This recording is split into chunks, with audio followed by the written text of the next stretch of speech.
अस्सलामुअलैकुम। आप देख रहे हैं के न्यूज HD में हूँ हारिस अली शाह गिलानी। चलते हैं आज की हम खबरों की तरफ। ताज़ा तरीन खबरों से बाखबर रहने के लिए हमारा चैनल सब्सक्राइब कीजिए। रुक करेंगे लाहौर का।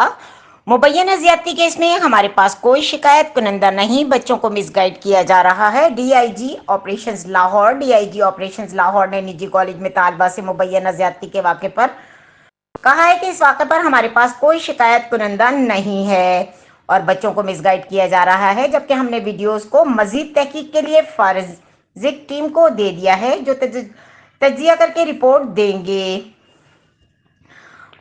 जियो पाकिस्तान में गुफ्तगू करते हुए डीआईजी ऑपरेशन फैसल कामरान ने कहा कि 10 अक्टूबर को सोशल मीडिया पर खबर आई कि वाक़या पेश आया। जब वाक़या रिपोर्ट हुआ तो हमारे पास कोई शिकायत कुनंदा नहीं था।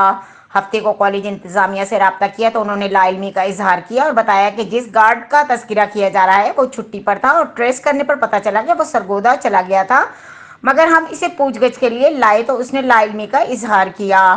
फैसल कामरान ने बताया कि हमारे पास कोई शिकायत कुनंदा नहीं। लाहौर के तमाम सरकारी अस्पतालों के रिकॉर्ड को चेक कराया, जबकि एक प्राइवेट अस्पताल को भी चेक किया गया, मगर हमें किसी मुतासरा का पता नहीं चला।